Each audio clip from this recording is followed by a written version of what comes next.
Muito bem, voltamos então a falar sobre bênção espiritual e hoje falando sobre a quarta bênção espiritual, que é a revelação divina que Paulo escreveu aqui no Efésios capítulo de número 1, verso de número 9, que diz assim, descobrindo-nos o mistério da sua vontade, segundo o seu beneplácito que propusera em si mesmo. Descobrir os mistérios da vontade de Deus é um beneplácito do Senhor, é uma dádiva de Deus, Às vezes nós vemos, isso nós já há 38 anos nós estamos acostumados a ver, irmãos, às vezes pessoas que não têm cultura nenhuma, mas quando abre a Bíblia, Deus revela os seus mistérios. E muitas vezes deixa as pessoas de boca aberta, E isso está na Bíblia, porque quando Pedro, num discurso, em apenas um discurso, ele ganhou 5.000 almas para o Senhor, alguém dizia, mas esses homens que estão falando são iletrados, não têm cultura nenhuma, e como é que nós vemos esse poder de persuasão, esse poder de convencimento? Nada mais é do que o beneplácito de Deus, revelando o mistério da sua vontade. E quando o homem entende o mistério, porque às vezes a pessoa não quer entender, e quando a pessoa não quer entender, Deus respeita o ser humano, Às vezes o ser humano diz assim, não, eu vou ficar na minha igreja, eu vou ficar na igreja dos meus pais, Aí ele não quer aprender, ele não quer que Deus revele os mistérios da sua vontade. Aí ele quer permanecer naquilo que ele foi inteirado, naquilo que ele aprendeu, e ele não quer entender os mistérios, porque para que haja esta união mística, entre Cristo e o crente, entre o Cristo e o ser humano, o homem precisa entender a vontade de Deus. Se o homem não entender a vontade de Deus, ele jamais vai ser crente. Se o homem não entender a vontade de Deus, ele jamais vai dar um glória a Deus, vai dar um aleluia. Se o homem não entender a vontade de Deus, ele jamais vai receber língua estranha, porque ele não quer receber, ele não quer aprender. Agora, quando Deus revela para ele o mistério da sua vontade, e muitas vezes Deus revela para ele, mesmo ele não querendo. Eu conheço pessoas que mesmo não querendo ser crente, mesmo não querendo pertencer a uma igreja evangélica, mesmo não querendo entrar e participar do rol de membros, Deus revelou o mistério da salvação. E muitas vezes esse mistério da salvação não precisa de interferência de pastor nenhum, não precisa da interferência de nenhum obreiro. Essa interferência, isto é Deus que vai revelar para ele o mistério da salvação. Vai revelar para ele o mistério da sua vontade. Nós vamos ver um homem perseguidor, e aí nós vamos no capítulo 9 do livro de Atos dos Apóstolos, a Bíblia diz que um homem perseguidor, que era o apóstolo São Paulo, e que não entendia o mistério da salvação. A Bíblia diz que ele não entendia o mistério da salvação. Ele era um homem extremista no judaísmo. Ele era um homem extremista naquilo que ele fazia. Ele era um religioso e era extremista naquilo que ele fazia. E ele prendia os cristãos, arrastava os irmãos, arrastava as irmãs, mandava prender, mandava matar, porque ele não entendia o mistério da salvação. E um dia ele, com carta de Damasco, do rei de Damasco, ele ia indo e Deus resolveu mostrar para ele o mistério da sua vontade. Quando ele ouve uma voz que dizia, Saulo, Saulo, por que tu me persegues? E ele ouviu um clarão do céu. E ele perguntou, mas eu não te conheço, Senhor? E aí Jesus se manifestou para ele e disse, eu sou Jesus a quem tu persegue. Quer dizer, quando ele persegue um cristão, você está perseguindo Jesus. Quando você critica de um cristão, você não está criticando de um cristão, não. Quando você critica de um pastor, você não está criticando do pastor. Você está criticando do próprio Cristo.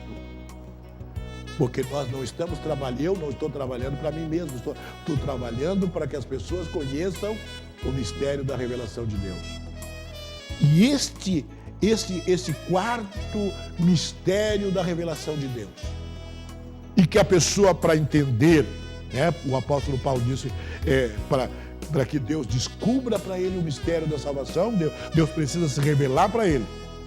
Deus precisa se revelar para ele, como ele se revelou para o apóstolo Paulo. Eu sou Jesus, a quem tu persegue. Capítulo 9, verso 1 do livro de Atos dos Apóstolos. Vamos para o quinto mistério, para a quinta revelação, para a quinta bênção espiritual. Tornar a congregar em Cristo todas as coisas, na dispensação da plenitude dos tempos, tanto os que estão no céu como os que estão na terra. Tornar a congregar. Este mistério dessa bênção espiritual que Deus muitas vezes quer que nós entendemos na dispensação da plenitude de Deus. Na dispensação da plenitude de Deus, Deus quer congregar, quer tornar a congregar. Isto é, muitas vezes você saiu da igreja, muitas vezes você abandonou Jesus, você esteve por algum tempo na igreja e você saiu da igreja porque você não entendeu o mistério da salvação. Deus quer congregar, tornar a congregar todas as coisas em Cristo Jesus, para que você, na dispensação da plenitude de Deus dos tempos, tanto os que estão na terra, tanto os que estão no céu. Que Deus te abençoe nesta oportunidade, que Deus dê da tua graça, que você torne a congregar todas as coisas.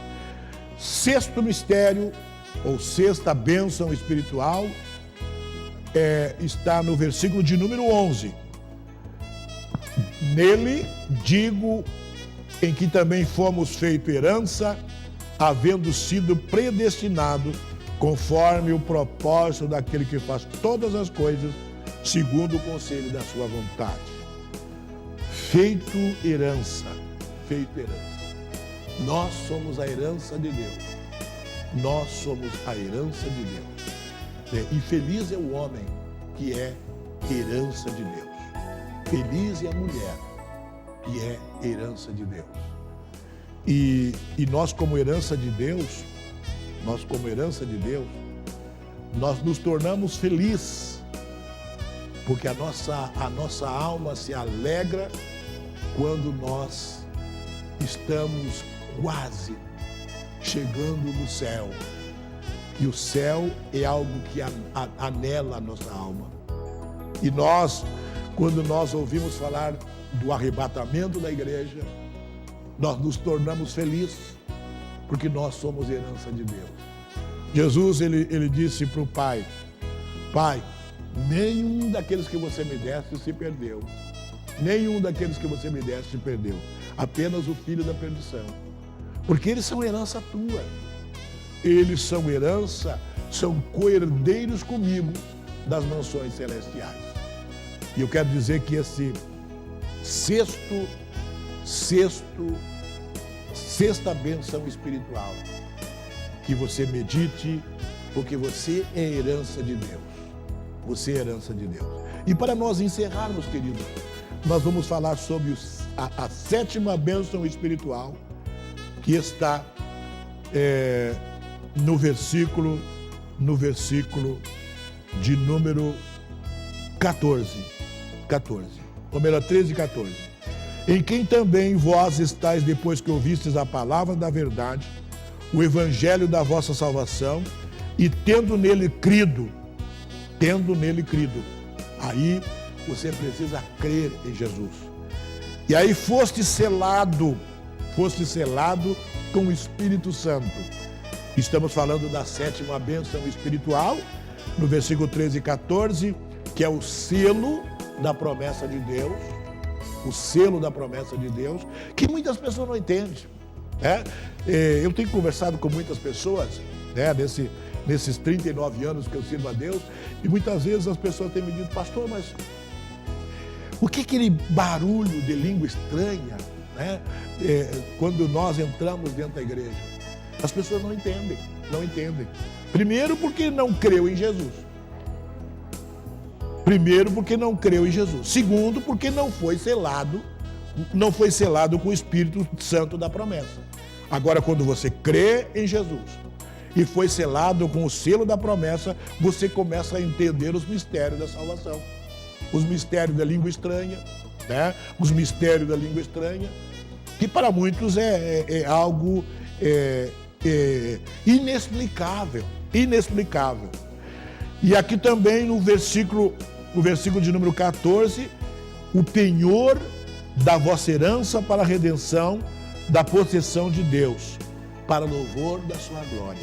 Então, primeiro, o selo da promessa de Deus, que é uma bênção espiritual, não é uma bênção material, porque uma vez selado com o selo da promessa de Deus, você está para sempre selado, para sempre selado.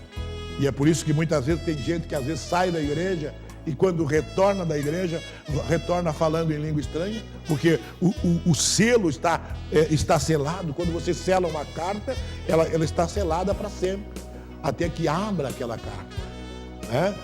E o penhor da sua herança. Você vai ver que muitas vezes a herança, ela depende de um selo. Nós vemos que muitas vezes quando alguém faz um inventário, ele faz um inventário em dois tipos de inventário. O inventário que é feito pelo tabelião, e aí o tabelião é o selo, porque só o tabelião ele pode abrir o inventário, ou um testamento cerrado, que você faz uma carta até num escritório de advocacia, você faz uma carta doando teus bens, e coloca um selo, e aí aquele selo só pode ser aberto depois da tua morte, e aí quando abre aquele selo, aí os teus bens então é doado, passa para alguém. Por isso que muitas vezes as pessoas recebem o selo da promessa de Deus e ficam marcados para todo sempre. Então nós queremos que você medite nessas bênçãos espirituais, que nós temos falado nesses 2 programas, e que sirva para você entender os mistérios da salvação de Deus. Porque para entender o mistério da salvação de Deus não é de qualquer maneira, não. Deus precisa se revelar para a pessoa para que você entenda o mistério da salvação. Antes de encerrar, nós queremos orar por ti, para que você receba essas bênçãos espirituais na tua vida, E eu sempre digo que às vezes as pessoas querem a bênção temporal. Por exemplo, quando você busca uma igreja por causa da saúde, você está procurando uma bênção temporal. Agora, a bênção espiritual é para todo sempre. Que Deus te abençoe, que Deus te dê da sua graça, que Deus te dê da sua misericórdia, pelo beneplácito do seu poder. Senhor Deus e Pai, muito obrigado, Pai, por esses programas em que nós falamos de bênção espiritual. Que o selo da tua promessa seja neste irmão, seja nesta irmã, e que tu revele para ele os mistérios da salvação, o penhor, também a remissão dos seus pecados. Nós te agradecemos no nome de Cristo Jesus. Amém. Volte a nos sintonizar nos próximos programas, querido Deus. Saudamos a todos com a paz do Senhor.